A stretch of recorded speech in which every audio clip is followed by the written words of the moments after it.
was angry, angrier than the young Uchiha heir had been in a long time. This was not the cold, burning rage that had filled his being since the night his brother had massacred their family. No, this was something new, something hot and bitter that refused to die down. It wasn't his teacher or even his annoying teammates that had sparked this newest incarnation of anger in the Uchiha soul, though all three had managed to, at least, fan the flames of his rage. It was that damn dope, Just 3 months ago, the annoying blonde couldn't hold a candle to him. And then today, he show up with some weird sword and a third-rate bloodline and acts like he's something. Then he had the nerve to deny him, an Uchiha, knowledge of those unusual jutsu he'd somehow managed to acquire, lying about them being clan techniques. Sasuke didn't care. He needed power to kill his brother, and those techniques would be an effective tool. Then he'd challenge the dobe to a fight, planning on teaching him what happens when you dare mock an Uchiha. And instead, lost. That no-name, clanless orphan had somehow managed to beat him. It was infuriating. After team announcements were made, and while he was waiting for his sensei to arrive, an event that took nearly 3 hours to occur, he'd thought about what had happened. He knew that term the blonde had used, Kido, reminded him of something. It took the better part of the 3-hour wait for him to finally remember. It was about a year before Itachi had massacred his clan. Flashback no Jutsu. It was late in the night, and Fugaku Uchiha was sitting in the main sitting room of the Uchiha head's home, his eldest son sitting across from him, while younger Sasuke was hidden outside the door. The young Uchiha had just arrived, having awoken with a need for the toilet before stumbling on the scene, and letting his curiosity get the better of him, had decided to listen in. His father was in the middle of speaking when he'd arrived. "I don't see what the problem is, Itachi. Those Kido techniques would be a great boon to our clan, and it's not like that woman needs them anymore," stated Fugaku calmly, though Sasuke could hear the hint of irritation in his father's usually calm and stoic voice. "That doesn't matter, Otosama," replied Itachi calmly, his voice never leaving the monotone Sasuke had become so familiar with. "Those scrolls and jutsu belong to Sensei, and I will not violate the trust she gave me just to further your and the clan's hunger for power." "Damn it, boy!" shouted Fugaku as he slammed his fist into the table in front of him, frustration clear in his tone as he continued. "Those damn techniques are one of the few things our Sharingan can't copy. Just leaving them out like that is just asking for someone else to take them and use them against us. We need to do something about them, and you're the only one of us that has access to that damned house," snarled the elder Uchiha. "That may be, but I still refuse to violate Kushina Sensei's trust by using the entry seal she gave me to steal from her home," stated Itachi as he stood to leave. "Damn it," snarled the Uchiha head as he stood as well, glaring at his eldest son. "I should have known better than to let that Uzumaki bitch teach you. Now that damned woman's turned you against your own clan. I should—" Fugaku's rant was cut short when Itachi suddenly appeared in front of him, his ninjato pressed cleanly against his father's throat and rage evident in his usually emotionless eyes. "I will warn you once, and only once, father," snarled the younger Uchiha, his voice holding more rage and anger than Sasuke could ever remember hearing. "If you dare to insult Kushina Sensei once more in front of me, I will make you regret it." With that, Itachi quickly resheathed his sword and left the room, leaving his now shaken father behind and not even noticing the frightened form of his younger brother as he left the house. It was shortly after that his father's relationship with his elder sibling had begun to grow cold, and his father had started to focus more of his attention on him. Sasuke would never forget that night, though, and the fire he saw brimming in his brother's eyes. Flames he'd never see again, even on the night of his greatest betrayal. Flashback no Jutsu. Gai. That memory bubbled through his mind for the rest of the day. Uzumaki? Was the woman his father referred to related to Naruto? Could she be the mother that he defended so furiously?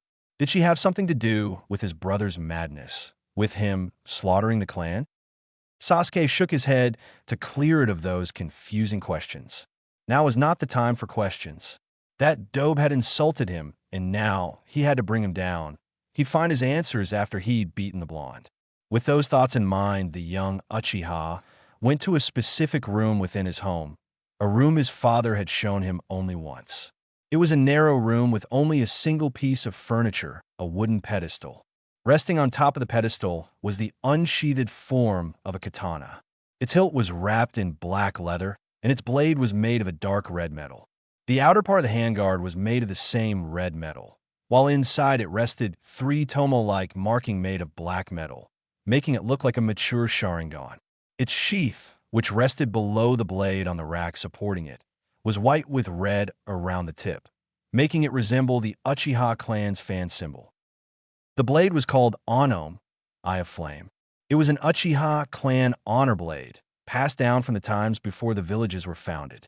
Fugako hadn't been a Kenjutsu practitioner himself, relying more on ninjutsu and taijutsu, but the blade itself was immensely powerful from what his father had shown him, and was to be presented to each clan head when he took control of the clan. Slowly, Sasuke reached out and grabbed the blade. Holding in both hands before him, the Uchiha began to channel his own chakra into the sword, just as his father had instructed him. In an instant, the red steel of the blade erupted into flames. Sasuke could feel the heat against his hands and face, but the flames never burned him. Slowly, a smirk spread across his face, the light of the dancing flames causing sinister shadows to form around the young Uchiha. "Sundobe, I'll teach you what true power is," stated the Uchiha coldly, before he began to laugh, the cold sound echoing through the empty Uchiha home. Chapter 8. Taking the Test. Training Ground 19, the next morning. The three-member of the nascent Team 8 had all arrived at the training grounds before the toning of the 9th hour. Training Ground 19 was a fairly large and balanced training ground, combining several different terrain elements. It was about the same size as Training Ground 3, making it the typical size of a Konoha training ground, somewhere between a mile and a mile and a half in diameter, and like most training grounds, it was caged in by a large wire fence. The eastern area of the training ground was a mostly flat and clear plain, with the occasional large boulder or sets of stones popping out of the ground. The northern and western areas of the large training ground were covered by the thick forest that seemed to encroach on and blanket Konoha at times. The southern area had areas of both forests and clearing, but its main feature was a rather large lake. The southern shore was mostly a clean curve, going along the wire fence, while the northern shore was pitted and jagged, allowing for protrusions of land, some nearly touching the southern edge of the training grounds, and water to form small peninsulas or streams in the other sections, some reaching to the northern edge. The three Genin hopefuls were now situated near the center of the training field, a clearing surrounded by forest on the northern and western sides, opening to the open fields on the west, and the southern edge was mostly shored by the lake. All three waiting for their sensei to arrive. Shikamaru was sitting against a tree, his eyes half closed like he was dozing. Hinata standing nearby, absently pressing her fingers together, and Naruto was a few feet away, pacing back and forth in nervous frustration. "What time is it now?" asked the blonde as he continued to pace. 8:56, answered Shikamaru lazily, not even bothering to open his eyes. "Exactly 20 seconds after the last time you asked," he finished in an annoyed tone. All three had arrived early, ranging from Naruto, who'd arrived nearly an hour before, to Shikamaru, who'd shown up a little more than 5 minutes ago. Naruto chuckled softly as he scratched the back of his head. "Sorry about that. Nerves, I guess," stated the blonde apologetically, never stopping his pacing. Shikamaru simply grunted in acknowledgement and acceptance of the apology. Actually using words or holding a grudge for something like that would be too troublesome. "Why, you shouldn't worry, Naruto-san," stated Hinata softly, trying to ease her crush's anxiety. "I am sure you'll do fine." Naruto shot the shy girl a soft smile. "Thanks, Hinata-chan. Oh, and don't call me, san, just Naruto or Naruto-kun if you have to be formal. If we're going to be teammates, we should also at least try to be friends as well." Hinata blushed beet red at her crush's acknowledgement and offer, before she quickly nodded her head. Inner Hinata was salivating while thinking of ways of improving their friendship. At precisely 9 o'clock, a whirlwind of leaves appeared directly in front of the waiting trio, causing two of the three to jump back while the third merely cracked a pair of lazy eyelids. When the whirlwind cleared, Yugao stood calmly at its center, a soft smile on her face as she studied her Genin team. Hinata and Naruto were both at the ready. Naruto's hand was resting on his sword hilt, while Hinata was halfway into a Juken stance. Shikamaru was a bit disappointing, until she noticed that his shadow was quivering ever so slightly, a sign that one of his clan techniques was ready to activate, and his hands were hidden behind his head, probably forming the hand seal for his technique. Good reactions, she thought. All three seemed primed and ready for a fight. Glad to see you're all on time. Tardiness, without just cause, is something I will not accept from my genin. It shows a clear lack of respect and courtesy toward both your superiors and comrades by wasting their time for your own purposes. It is in and of itself one of the greatest shows of arrogance one can express, she stated calmly, the image of a certain silver-haired jounin appearing in her mind, before she shook her head and continued. Now are the three of you ready for your test? You bet. Bring it on Yugao-sensei, stated the blonde across from her. Hinata and Shikumu, who'd gotten up after Yugao had started talking, nodded their agreement from either side of him. Good to see you're eager, chirped Yugao as she reached into one of the pockets sewn into her uniform and pulled out a pair of long red ribbons. The test is actually quite simple. In order to pass, all you have to do is remove one of these ribbons from me.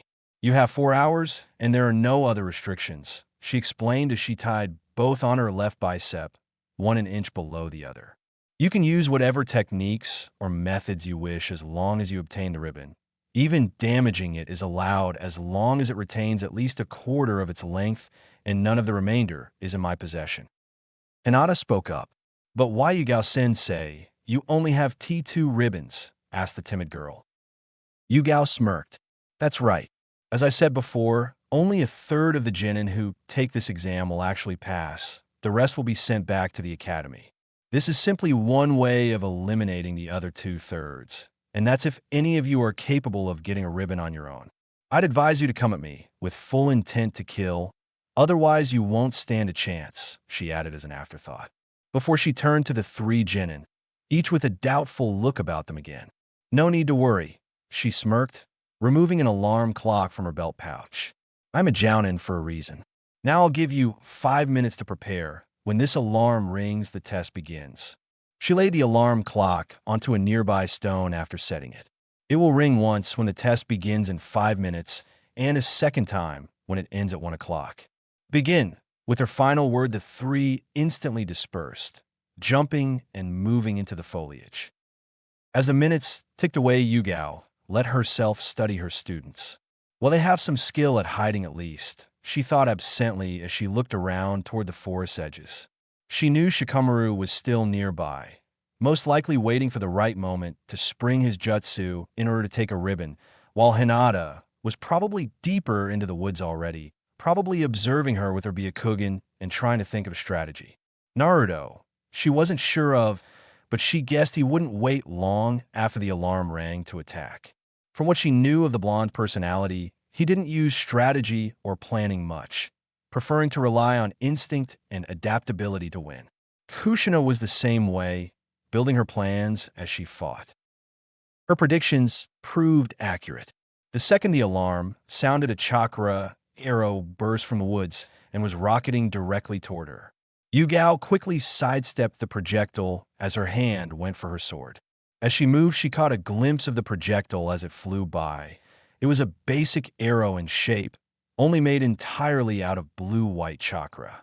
Her focus quickly returned to the battlefield as another arrow flew straight at her, followed shortly by another. Yugao quickly brought up her katana, revealing the silver blade, to block the strikes, channeling chakra into it to help deal with the arrow's innately destructive nature. With a resounding, high-pitched clang, her katana met the first arrow. Yugao winced as she felt the impact rush up her arm. Despite their appearance, the arrows contained monstrous force behind them. Had she not sent chakra into her blade, Yugao held no doubts that first arrow would have broken her sword. Having no time to rest, she moved her katana again to intercept the second arrow, this time angling the blade to redirect the incoming missile instead of blocking it, to lessen the impact. The deflected missile flew several more feet after being redirected, striking a nearby tree and piercing through it to strike another before dissipating. I'd forgotten how destructive those arrows could be in a fight, thought Yugao absently, as she quickly noted the three arrows' course and leapt forward, moving at top speeds toward the source of the attacks.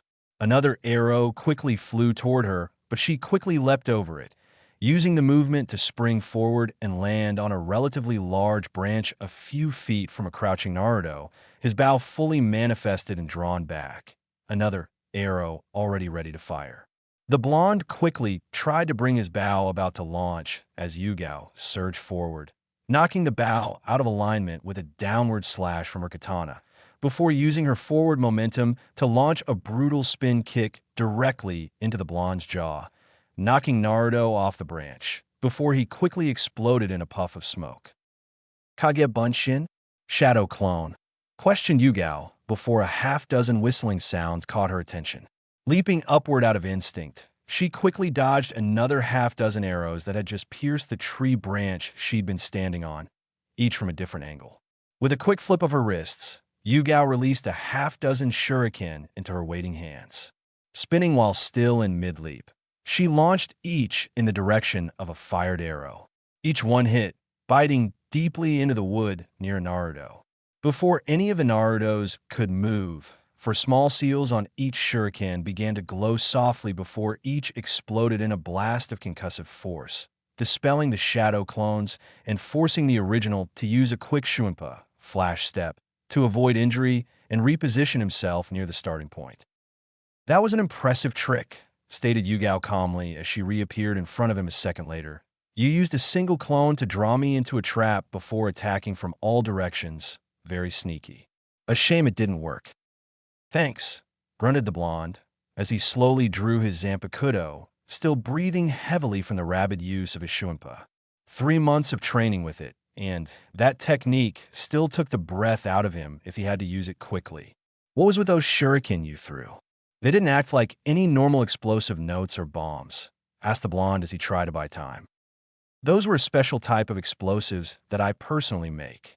They use a special set of seals called Shintasaku, concussive explosion, seals instead of normal Sakuretsu, explosion seals," explained Yugao, since delaying tactics worked in her favor as well, since they had a time limit. Instead of causing a firebomb like normal exploding tags or similar weapons, they release a shockwave of concussive force on detonation. Naruto gave a low whistle as he held his sword in a defensive stance. "Neat trick," he stated. Yugao smirked. "I am one of Konoha's premier weapon specialists.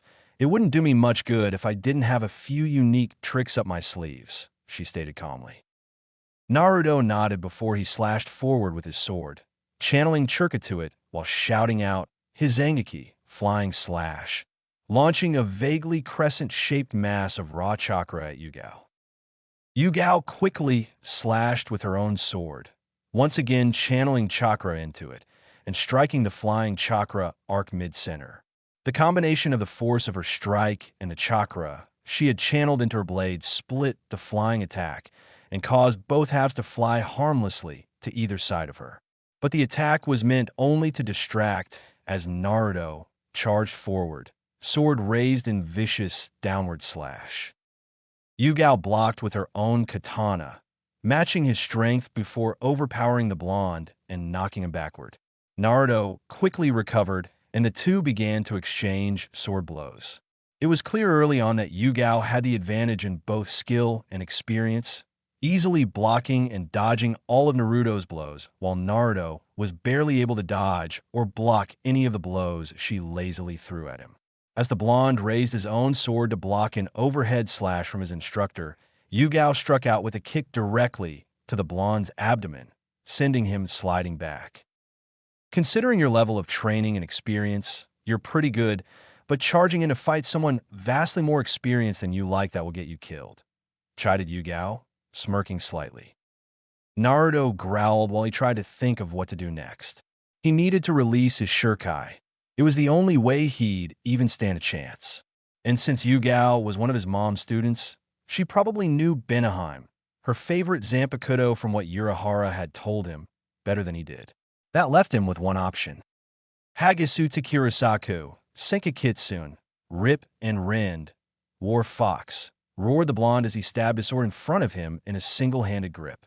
In an instant, his sword was wreathed in a mass of dark red chakra before it dispersed, revealing Senkikitsun's Shurkai state, the blade still glowing with dark red energy. The blonde raised his now scimitar-like blade above his head before bringing it down in a heavy slash. Yakoga, Demon Foxfong, snarled the blonde as he released another arc of energy, this one dark red instead of light blue. Yugao quickly brought her sword up to deflect the incoming attack as before. Only this time, she was forced to struggle with the incoming energy wave. The newest attack was much heavier, more potent than the Hizangaki he'd launched before, and she was forced to channel even more chakra into her own sword to finally knock the attack away rather than break it like she'd done earlier, before she was forced to dodge a fierce slash from the blonde's own sword, its blade bleeding out a constant flow of dark red chakra. The two once again to exchange blows, only now Naruto was fighting much better. Senkikitsun's dark red aura seemed to add power and force to all of the blonde strikes, enhancing them to a degree that Yugao was having trouble adapting to. The two continued to exchange blows for several minutes before Yugao leapt back. Naruto quickly flung his sword after her. Yokonoko, Demon Fox saw, shouted the blonde as the blade began to rapidly spin, becoming a dark red, spiraling blur, still connected to the blonde's wrist by the thin black chain. Yugao quickly dodged to the side, avoiding the spinning blade. Naruto quickly jerked his wrist, pulling the thin chain back toward him. The buzzsaw-like blade quickly turned in mid-flight, reversing course back toward Yugao's back. Yugao was barely able to detect the spinning blade as she stepped to the side, only to watch as the blade turned once again to circle around Yugao with another tug on the chain, before burying itself blade deep in the dirt. With a smirk, Naruto jerked the chain back hard, triggering his trap. Instantly, the chain that had slackly followed his spinning sword drew taut, wrapping Yugao in a tight embrace of cold, black steel. Before the woman could move or struggle, Naruto began to chant, "Dance, O children of the sky! Jump and laugh across the world and bring forth the storm. Av no hui chivan, susuri raiden." Way of Destruction number 11, Bound Lightning, exclaimed the blonde as golden electricity began to dance across his hands before leaping into the chain, where it seemed to rapidly flow through the metal chain, sending off waves of sparks and slivers of lightning as it rushed for its target, Yugao. In an instant, Yugao was soon engulfed in a massive wave of golden electricity, shocking and burning her. The woman screamed in pain before exploding in a puff of smoke. Naruto's eyes widened in surprise as he saw his own Kage Bunshin jutsu being used against him, before the hilt of Yugao's sword slammed directly into his cheek, sending him flying backward into the lake. Hinata, who'd been watching the contest for some time from nearby, saw her crush in trouble and quickly rushed in to offer aid and, at least, keep Yugao from launching another attack at her crush. The young Hyuga quickly rushed forward, her Byakugan active as she charged her teacher, attempting to strike from behind before she could recover from her attack on Naruto. The young Blueonette slammed a palm strike directly into the woman's back, only for her to disappear in a puff of smoke, replaced by a log. "Nice try, but you're too slow to strike me like that," stated the swordswoman as she resheathed her blade across her back and motioned for the Hyuga to come at her. The young Blueonette did so with only a slight hesitation. The two exchanged blows for several minutes, Hinata constantly launching a barrage of palm and spear hand strikes, which her teacher easily avoided, dodged, or redirected without taking a single hit. After several minutes, Yugao grabbed Hinata's overextended arm and twisted herself, and Hinata, putting the girl in a hold with both arms held behind her back. "Not bad. Your basic jukin is a little rough, but you certainly show some promise," stated Yugao from her position, only for Hinata to execute a partial backflip to launch a kick directly at the older woman's face. Yugao quickly released the girl and pushed her forward while jumping back, knocking the girl off her feet. "You're also pretty damned flexible for such a young lady. That could be quite the boon if you can integrate it with your own taijutsu style," She added with a smirk as Hinata landed in a low crouch before getting back on her feet and quickly leapt from the field, deciding to escape and plan a new strategy. Well, that's two down, and both showing quite a bit of promise, stated Yugao proudly. Now where's number Kishirak? He question was quickly cut off as she felt her body suddenly stiffen. Kageme no Jutsu, shadow imitation technique. Complete, stated the ever-dull voice of Shikamaru as he rose from the nearby greenery. I guess I've got 3 talented ones on my squad, stated Yugao calmly. You sat through both fights and waited for me to be distracted just long enough to snare me with your shadow, she stated calmly, getting a lazy nod from the Nara. But there's something you should remember. The Nara clan techniques can always be overcome if you have more chakra than the one using them. And despite my fights with the other two, I've still got more than enough chakra to overpower you. With that, Yugao flared her chakra, shattering Shikamaru's cage mane and sending the Nara stumbling back.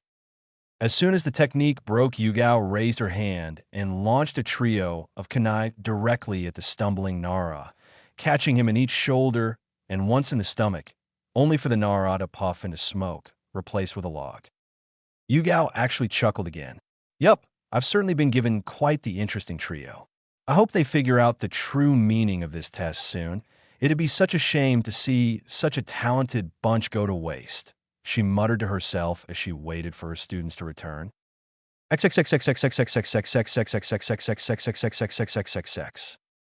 Naruto emerged from the water a good distance away from where he started, sputtering as he crawled out of the water and onto the ground. Damn, coughed the blonde between lungfuls of water and air. Yugao-sensei is one tough lady. Troublesome too, stated a familiar voice from the shadow of a nearby tree. Naruto quickly got to his feet, his sword, still in its Shurikai state, already in hand, only to find Shikamaru leaning against the side of the tree from where he'd just spoken. Naruto quickly noticed Hinata standing nearby as well, and neither looked like they were here to fight. What are you two doing here? Shouldn't you each be trying to get your own ribbon? Questioned the blonde, lowering but not sheathing his sword. We tried, but why Yugao-sensei beat both of us, answered Hinata. S. Shikamaru found me after he L lost, and H had me F find you.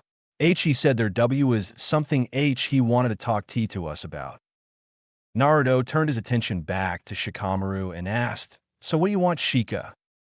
It's this troublesome test. There's something off about it, stated the Nara as he sat down and let his hands form an odd hand seal. It looked like he was forming a circle by placing his hands together in his lap. The 3 of us are fresh academy graduates, not even full Jinin yet. There's no way we should be able to fight a Jounin like Yugao one-on-one, even with the limit she's set. Yugao's no ordinary Jounin, stated the blonde, deciding to add his own info as he sheathed his sword and returned it to its sealed state. She's a former Umbu commander, and a good one for what I've heard and seen. Looking at the raised eyebrows, the blonde shrugged. She worked for the old man a lot when I was little, and she often looked out for me when he was too busy, answered the blonde to the unasked questions. That just makes it more confusing. There's no way any Jinin could take down an opponent like her, muttered a frustrated Shikumo. I guess you're right. Hell, the 3 of us working together would probably have trouble doing it, stated Naruto. The 3 of us working together, muttered Shikamaru under his breath before his eyes shot open. That's got to be it, he proclaimed. What? Questioned Hinata, surprised by the lazy Nara's sudden outburst. Remember what Irika-sensei always said was the most important thing for Konoha shinobi, responded the Nara. Don't pull pranks during lectures, supplied the blonde helpfully. That's just for you, you troublesome blonde, grumbled Shikamaru, trying to return to the topic at hand. Teamwork, supplied Hinata quietly, causing Naruto's eyes to widen in understanding. Exactly, answered Shikamaru. Konoha's leading philosophy has always been on the strength of the group, not the individual. Teamwork has been the key point of Konoha's strength since the time of the Shodan. It's one of the reasons my dad's team is such a well-known and respected group in Konoha. They represent what Konoha shinobi are supposed to be, a perfectly oiled team, stated the Nara. That's how we're supposed to pass this test. Work as a team. B. But what about S Sensei's rule? H. How are we supposed to work as a T team if only T2 of us C can graduate? Asked Hinata, still not too sure about this. Before Shikamaru could answer, Naruto spoke up. I bet it's not really a requirement. It's a prank, a trick, a ruse, proclaimed the blonde, searching for the right word near the end, something to try and keep us from realizing the real point of the test. Right, Shika, finished the blonde, getting a nod from the Nara in agreement. Even if it isn't, continued the blonde, a smirk appearing on his features, I think I've figured out a loophole around it. It should work if we keep looking at this test as a teamwork exercise. Getting a look from Shikamaru the blonde quickly explained his idea. After hearing it, Shikamaru nodded his head slowly.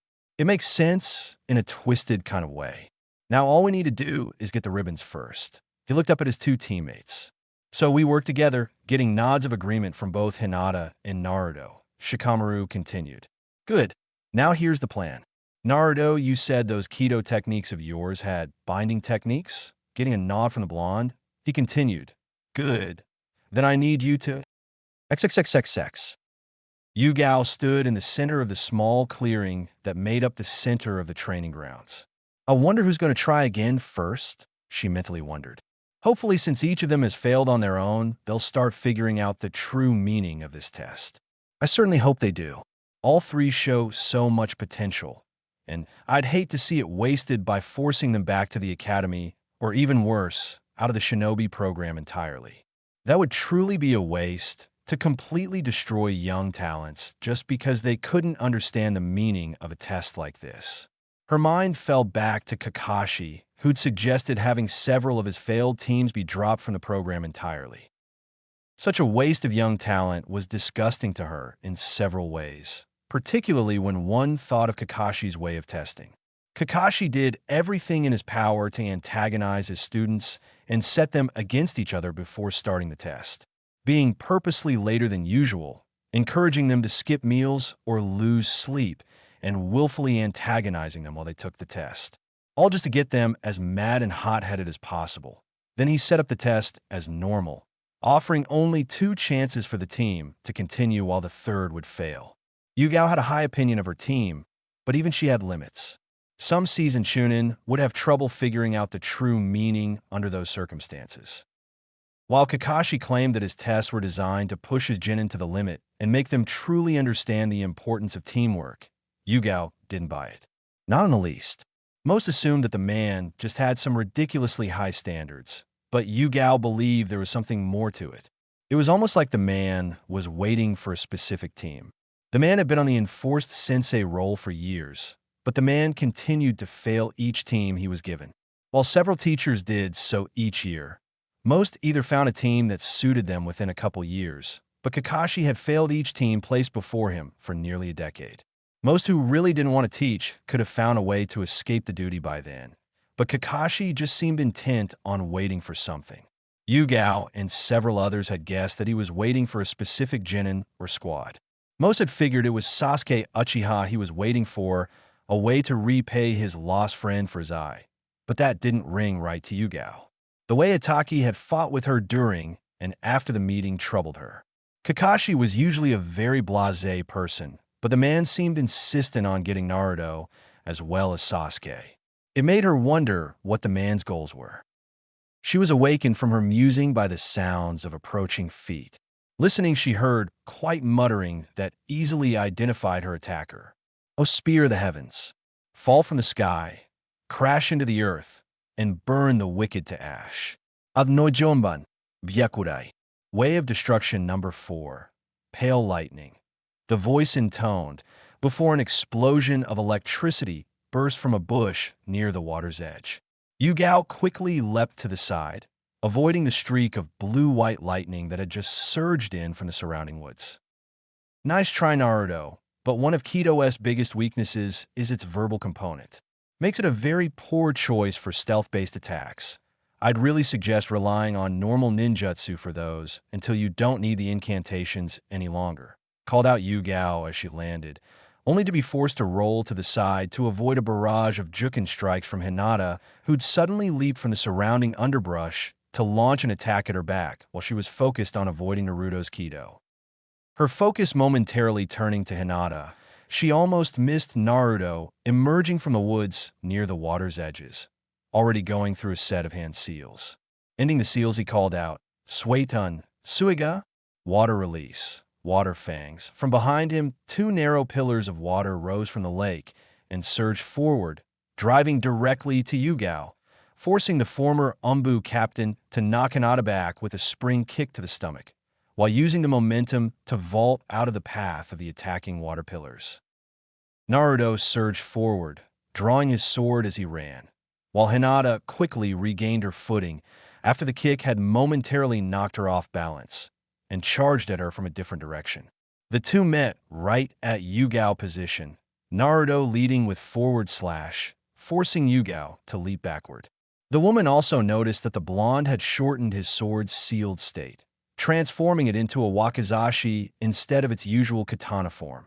Though any thoughts on the reasons for this sudden change were forced from her mind as Hinata aimed a palm strike for her shoulder, hoping to disable her arm, forcing the woman to sidestep to avoid losing use of her sword arm. Before Yugao could counter, Naruto had come forward, aiming a stab at her stomach, forcing her to step back. Only for Naruto's sword to suddenly glow softly with chakra before it lengthened with her dodge. Zanjutsu Yotate, cutting technique, false length. In tone, the blonde as a sword extended, changing from a wakizashi into a full-length nodachi, adding another 2 or 3 feet to its blade length. Yugao was unable to dodge the sudden shift completely, being halfway in her own dodge, and suffered a minor cut along her stomach. A flesh wound really, but pretty impressive for a genin facing a jounin. Hinata once again struck, attacking with another flurry of palm strikes to Yugao's back. The purple-haired Umbu quickly dropped to the ground to avoid the first strikes before launching a sweeping kick at the Hyuga girl's feet, unbalancing her and sending her tumbling forward. She then grabbed the falling Hyuga and threw her directly at her teammate. Naruto quickly stabbed his sword into the ground before reaching out to catch his flying teammate, getting a mighty blush from the Hyuga girl upon catching her bridal style. The still blushing heiress muttered a soft, "Thank you," as he set her back up on her feet, the girl visibly fighting to remain conscious. Naruto nodded his head as he reached out and grabbed his sword, reverting it back to katana length with a soft glow. "Welcome. Ready?" grunted the boy as he shifted into an attack stance. The Hyuga girl only nodded as she fell back into her jukin stance before the two charged at Yugao once again. Yugao herself was internally smiling. For a pair of raw genin who barely know each other, their teamwork is quite good. Granted, it's rough and will need quite a bit of polishing, but they're already starting to predict each other's movements and attacks. With enough training, these two could become quite the devastating tag team, thought the woman as she continued to dodge and avoid the two genin's shared attacks and launching her own counters, which were coming fewer and fewer as the two started to get the hang of fighting together. I wonder if the two are fighting together on their own alliance, or if the entire team has united, she thought as she leapt backward to avoid a dual attack from the two genin, only for her body to stiffen up immediately as she landed. Cage main no jutsu complete, came the familiar voice of Shikamaru Nara from within the depths of the surrounding woods. "That answers that question," muttered Yugao softly, before she spoke to Shikamaru. "How quickly we forget, Shikamaru-san. Did you forget I can break this technique quite es-dash?" Only to be cut off by another voice from the opposite direction. "Disintegrate, you black dog of Rondinini.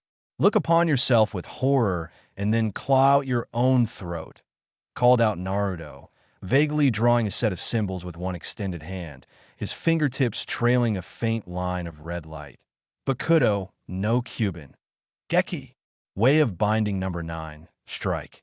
As the blonde finished his incantation, holding two fingers pointing toward her, his entire body was engulfed in a pale red light, which soon engulfed Yugao as well. "To answer your question, Sensei, yeah, I remember, but I wonder if you can break two binding techniques at the same time," answered Shikamaru before he shouted. Now Hinata, with her teammates, order the Hyuga heiress rush forward before leaping into the air in a forward lunge, grabbing and pulling both of Yugao's ribbons off her arm with either hand, before skidding to a stop a few feet away. Yugao looked quite surprised for an instant before she grinned.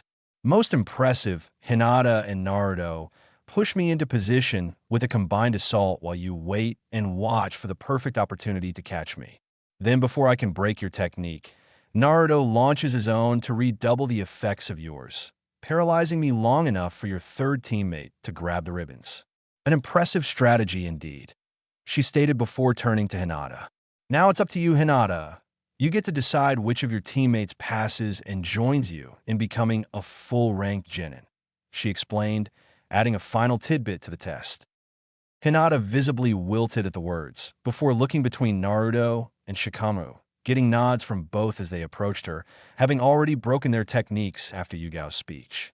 When both were only a couple feet away, Hinata slowly took a deep breath and held out one of the ribbons in front of her, before tossing it in the air.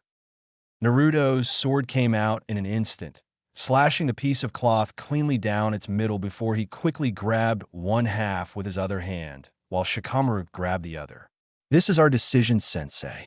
We all pass. You said we only need a quarter of the ribbon to pass, and it looks like both Shika and I have half, while Hinata has a whole one, stated the grinning blonde as he held up his piece of the ribbon. I see, stated Yugao, her voice dropping into a cold, icy pitch. Is that your final answer? Aye, responded the blonde, his own voice fiery with determination. We either pass together or we fail together.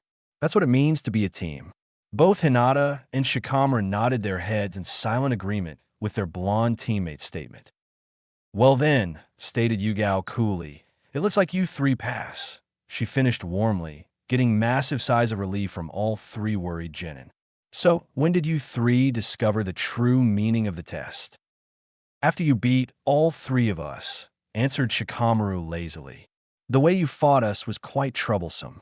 I was expecting you to hold back quite a bit when the test started, which you did, just not as much as I thought you would. When I first heard the requirements of the test, I thought you were going to hold back enough for us to effectively fight you and obtain the ribbons, but you didn't. Instead, you held back only enough that we weren't instantly annihilated. After that, I went looking for the other two to try and mine for some ideas. It was actually Naruto. Shikamaru jerked a thumb to indicate the blonde. That gave me the idea. He's also the one who came up with the idea of cutting the ribbon in half, so we'd both pass under your rules. Ah, come on, Shika. You're making me blush, stated the blonde as he rubbed the back of his head in embarrassment. It was an excellent idea, Naruto. Agreed, Yugao, before she began to explain. This test is designed to test the two most important skills for Konoha shinobi, teamwork, and, as the Nidaime described it, looking underneath the underneath. Konoha was founded on the principle that a team is stronger than the sum of its parts, that by working together ninja can become much stronger than they ever were apart. It was this ideal that led the Shodaime to bring together the various ninja clans that wandered Hai no Kuni, Fire Nation, and several of its surrounding nations to form Konoha, and it is this belief that has granted us our great strength. And this seeing underneath the underneath thing? Questioned Naruto. That is a core component of all shinobi doctrines. The shinobi world is one filled with trickery and deceptions, of plots, schemes, and tricks of all kinds. In order for a shinobi to survive in this world, they must learn to see and recognize these deceptions. To fall into an enemy's, or even an ally's, deception is to risk death, answered Yugao seriously. The woman let her answers stew within her students' minds for a few minutes before she grinned. Now Team 8 has officially and fully passed the Genin exams and is now a fully formed team. Tomorrow we start training, but for today let's grab some lunch and celebrate. My treat, she finished. The stomachs of her three students seemed to growl simultaneously. Yugao laughed while all three blushed. Combat was hungry work after all.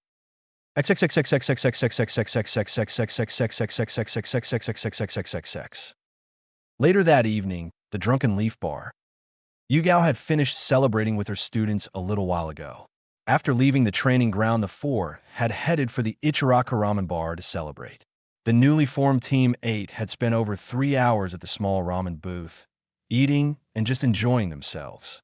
Yugao had spoken with Tucci, the stand owner and chef, and Ayum, his daughter and waitress, getting reacquainted with the two.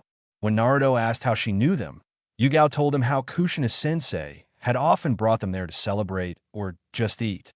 This had prompted Tucci to tell a number of old stories about Yugao's younger days under Kushina's tutelage. When Naruto told him that he was Kushina's son, the man had laughed and said he knew it all along. "No one but Kushina has ever eaten as much ramen as you," was his answer when asked how he knew, getting laughs all around about Naruto's genetic ramen addiction. It had actually been one of the most enjoyable moments Yugao could remember since her teacher's passing, only competing against some of her warmer dates with hate and a few moments with her friends. After over 4 hours of celebrating, she dismissed the trio of genin, telling them to meet at the same time, same place tomorrow morning to start training. The three had each nodded and set out for their respective homes while Yugao had headed for her favorite night stop, the Drunken Leaf. She'd promised her friends that she'd meet them there this evening after the test. Walking through the bar's main entrance and giving the bouncer a brief nod, she couldn't help but smile at the place. The Drunken Leaf was one of several bars and similar establishments within Konoha, which ran under a shinobi-only policy, which meant that it only served the local shinobi population. That included having a trained bouncer, usually a retired shinobi or a chunin working part-time, to check ninja registration. While it might seem odd for a business, particularly a bar, to willingly restrict its patronage, there was a good reason for it. With over a quarter of Konoha's population being shinobi, even with the restriction, the business never lacked for customers. Also, shinobi were, by their nature and occupation, a private people. So the bar could charge a slightly higher price on its drinks and other items by offering the shinobi a more private atmosphere, something that most civilian bars lacked. Inside, the barroom was quite expansive. The main bar ran across the wall next to the door with a dozen stools spaced across its length. The main floor had a few dozen tables, most being large enough to comfortably sit 4 people, but with a few larger and smaller sized ones designed for different groups. Unlike a normal civilian bar, where the tables would be pretty clumped together, these are placed quite a bit apart, giving their occupants a good deal more privacy. In addition, the center of each table had a small seal carved in its center. This seal was a variation of the common privacy seals used in many operations. It would create a slight buffer zone that stretched a few feet around the table. Anyone within the zone could talk normally and be understood by everyone in the zone, while everyone outside heard only a slightly muffled sound, except for some keywords like sake, wine, and barkeep. It was an extra extravagance that many similar establishments didn't offer, and one of the reasons the Drunken Leaf was so popular, well, that and its wide selection of alcoholic beverages at decent prices. There were also several booths along the walls, separated by thick barriers of wood, and the tables adorned with their own seals.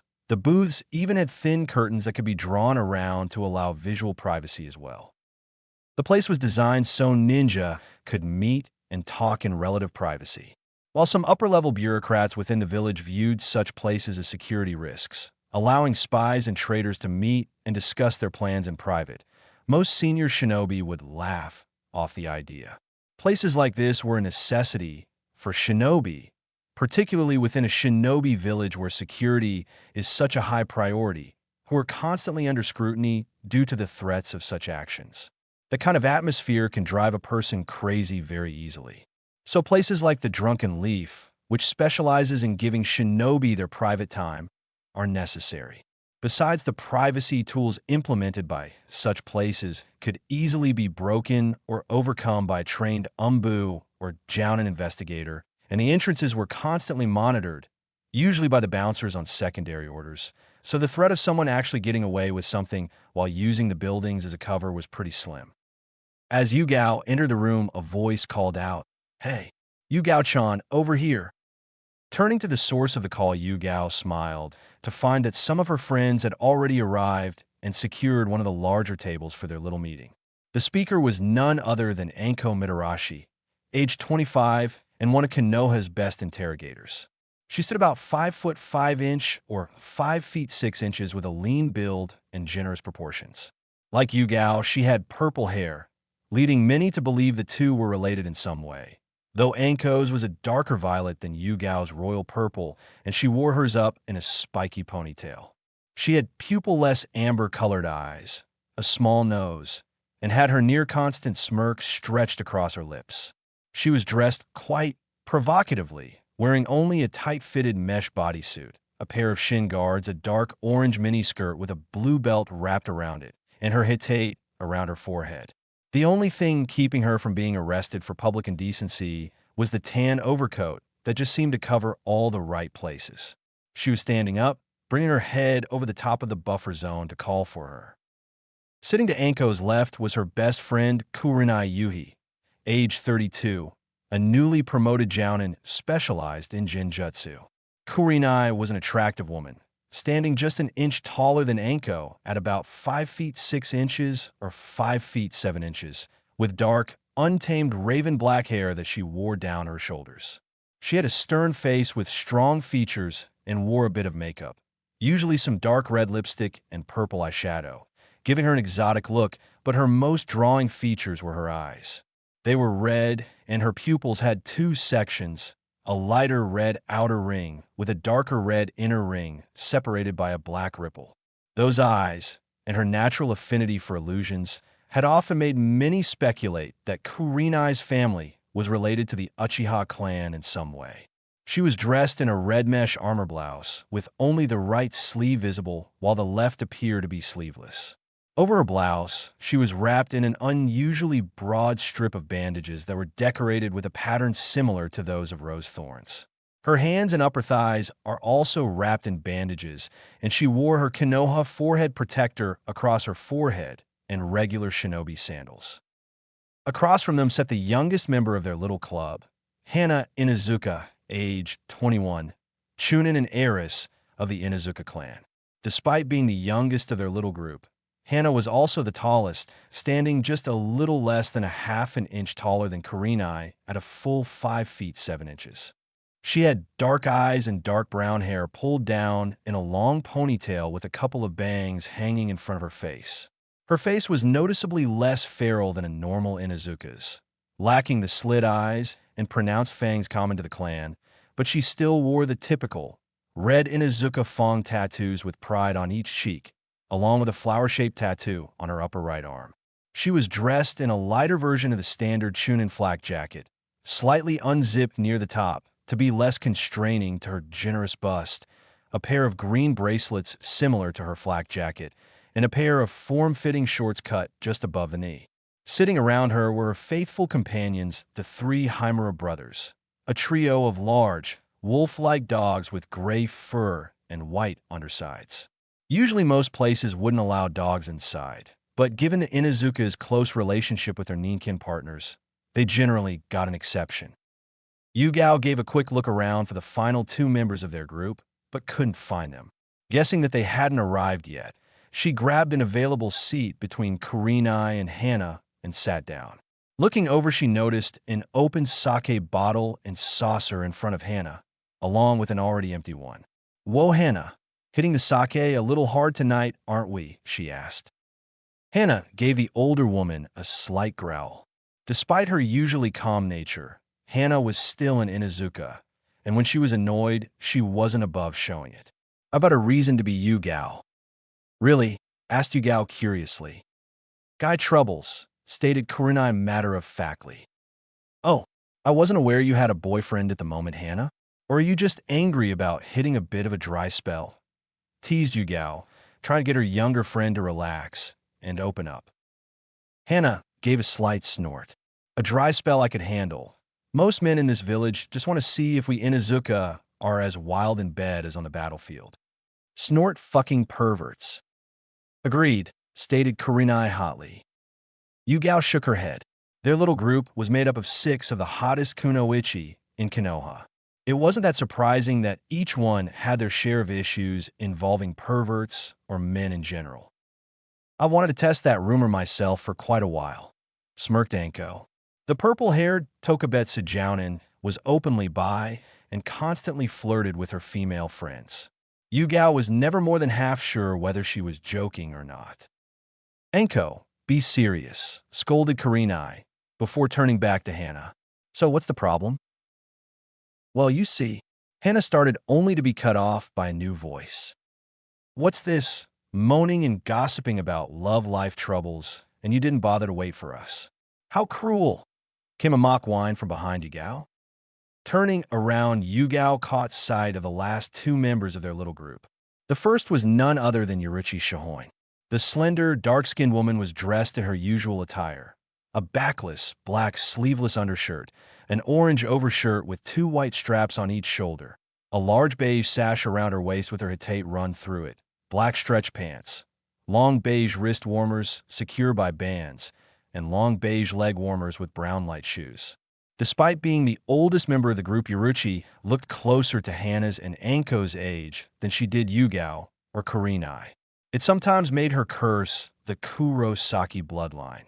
It just wasn't fair for a woman in her 30s to still look like she was in her early 20s. Yurichi was a jounin, considered one of the strongest in the village. She was a master of the Shuinpa techniques of the Kurosaki clan, techniques that many had tried to acquire from her over the years. She had even earned the nickname Shunshin, Flash Mistress, for her awe-inspiring speed. She was also a rival for Mato Gai for the village's strongest taijutsu fighter. Standing behind Yurichi was her constant companion and former apprentice Suifeng, age 22. Suifeng was a relatively short and petite young woman, standing just an inch short of 5 feet tall. She was quite pretty, though with a stern look, with sharp, strong features and dark gray eyes. She wore her black hair as worn short with 2 long braids bound in white cloth, each ending in a large golden ring. She was dressed in a modified shinobi shizoku with the arm and back covering removed, along with a pair of long black armbands across her forearms, black shinobi sandals, and her hitayate around her throat.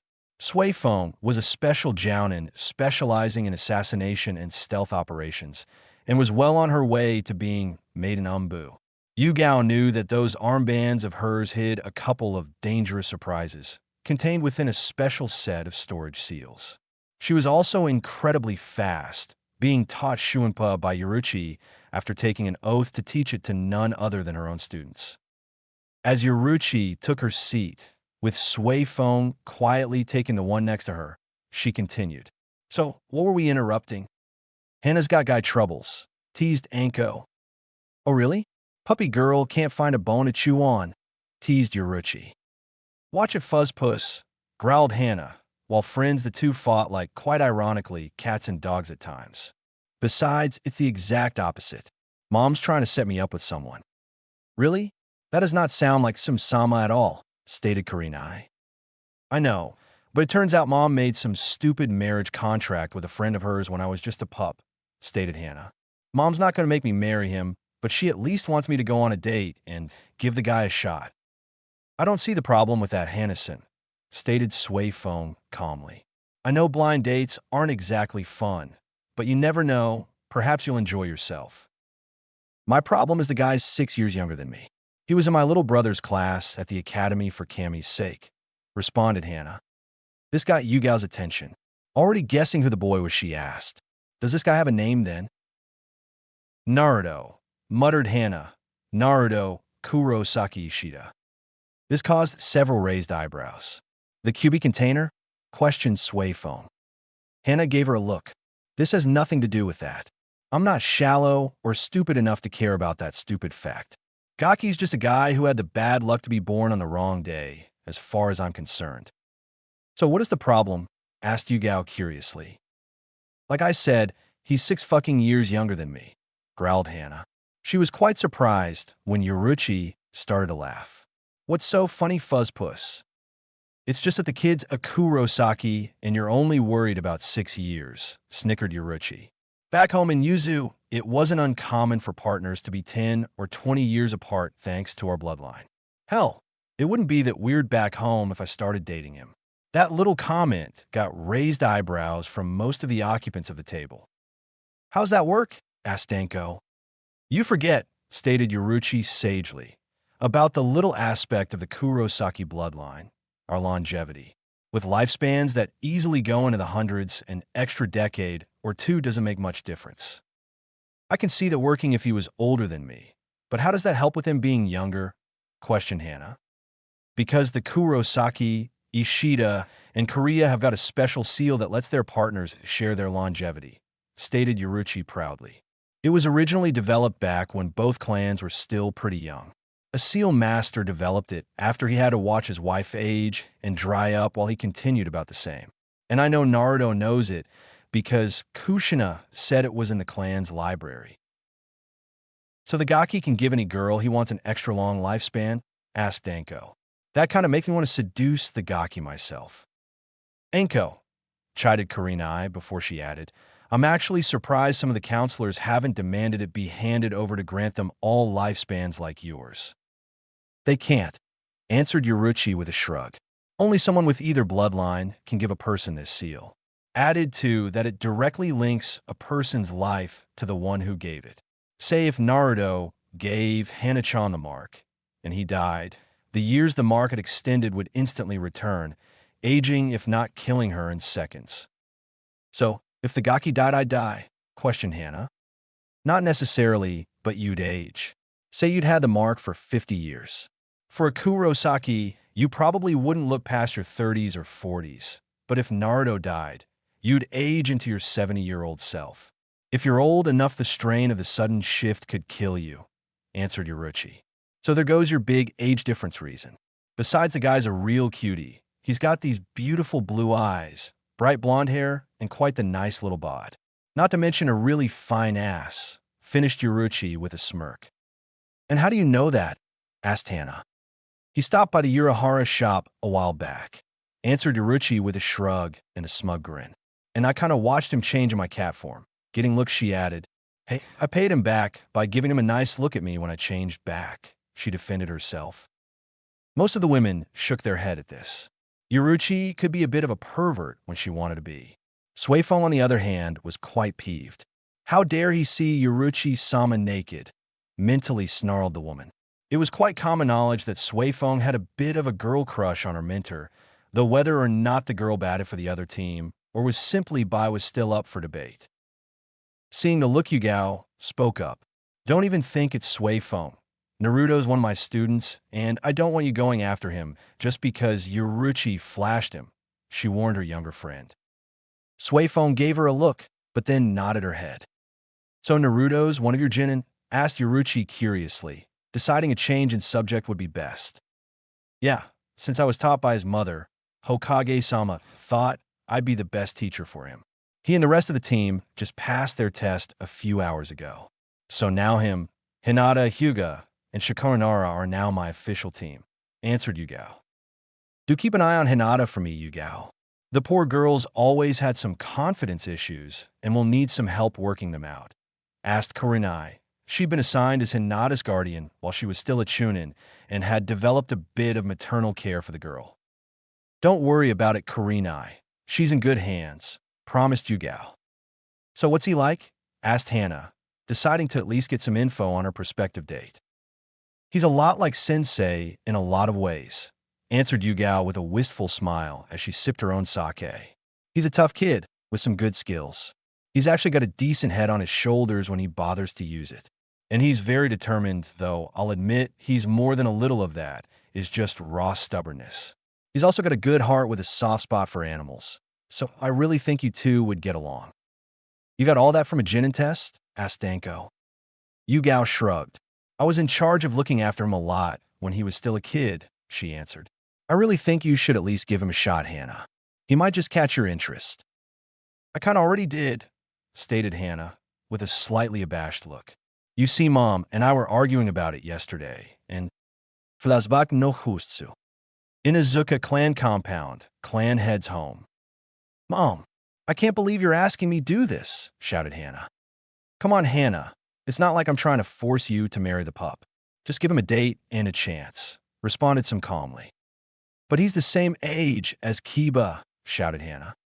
Someone call me, asked Kiba, as he entered through the doorway into the house's main room, where the two Inazuka women were arguing. It's nothing, Kiba. How'd meeting with your team go? Asked Sum. Fine, I guess. Sasuke's a prick, Sakura's a fangirl, and our sensei's acts like a bit of a lazy ass though, stated an annoyed Kiba. What were you two arguing about anyway? Before Tsum could answer, Hana growled out. Mom's trying to set me up with one of your classmates, some pup called Naruto. Naruto Uzumaki, shouted Kiba. Getting a nod, he continued. No way. Absolutely not. I forbid it from happening, shouted Kiba as he waved his arms in refusal. Since when is who I date your choice, runt? Growled Hana. While she was against the idea as well, Hana hated it when her little brother acted like he was her alpha and ordered her around. But sis, the guy's a total ass. He humiliated me in front of the whole class today using some weird technique. Whined Kiba. Oh really? Asked Hana smugly. Well, in that case. She stated, seeing Kiba's relieved look. She finished with a cruel grin. I guess I will accept. After all, anyone who can put you in your place, runt, deserves at least one date. She finished smugly before she turned to leaving a grinning Tsum and a stuttering and fuming Kiba in her wake. Flashback no Jutsu. Guy. So you agreed just to steam off your little brother? Snickered Anko. That's just priceless. Laughed the special Jounin before the rest of the group joined in, Hana among them. Hope you don't mind sharing. Considering the Gaki's now under the CRA, stated Yoruchi before she added a teasing smirk. Maybe I'll go after him myself. I don't mind the sharing. That law's there for a reason after all, and it's not all that uncommon in nature. Besides, who better to share with than friends? Responded Hana with a smirk before everyone broke out in laughs again. Well, everyone except Sui Feng, who was seriously considering hunting down the blonde. XXXXX. Hyuga Manor, same time. Hinata Hyuga sat nervously in her father's study. She had just returned a little less than an hour ago and had been asked to come to her father's study as soon as she could. The girl sat quietly, nervous of what her father wanted to talk to her about. Her father sat across the small table from her. His hands were resting calmly in his lap, and his face was the image of Hyuga calm as he asked, So, Hinata, how did your test go? It went well, Tosin, she stated nervously. I passed within my team. That's good to hear, stated the man calmly, as he picked up a small scroll. Now that you're officially a genin, there is something I think I should explain to you.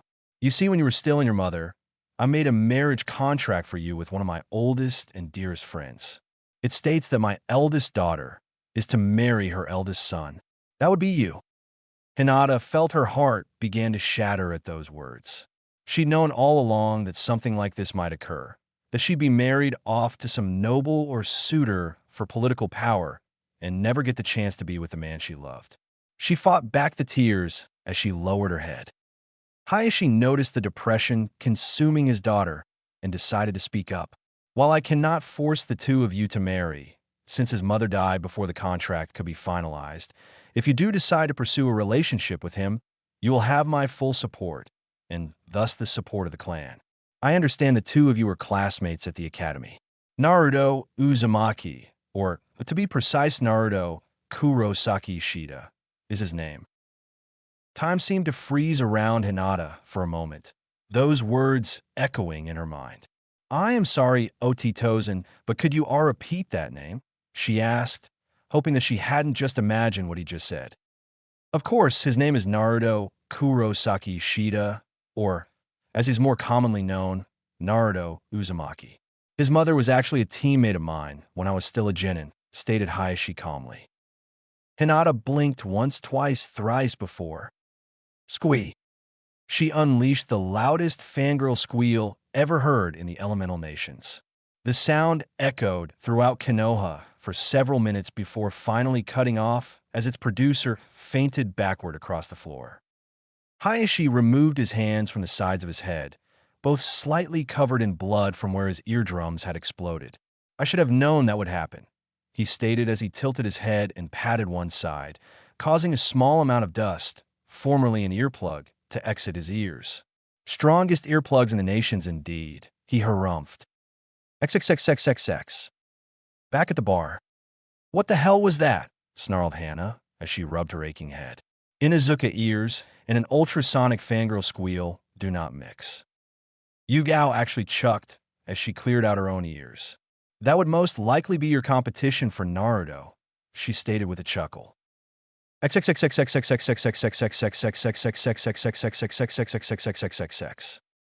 Technique identification. Shunpa, flash, step, unranked, ninja skill, Kurosaki clan technique. The first and key technique of the Kurosaki clan's Ho-Ho, step method, techniques, Shunpa is an unranked skilled whose power and ability rest solely on the skill of the user. Shunpa works by sending chakra out of the body to build up air resistance to gain speed from traction, forming a slingshot effect, while the muscles are charged with chakra to rapidly increase speed. These dual effects combined when using Shunpa, allowing the user to move faster than a normal eye can follow. It can also allow a person to move on non-solid surfaces like water or even air by reinforcing it with chakra to partially solidify it. But this requires constant motion and cannot be sustained for long periods. The key basis of this technique is speed and distance. How far a person can move using a single Shunpa, and how quickly can he get there. Izanjiki, flying/serranked offensive kenjutsu technique. This technique forms by rapidly channeling chakra into the edge of the blade before bringing it forward in a swing, releasing a roughly crescent-shaped blade of chakra at the enemy.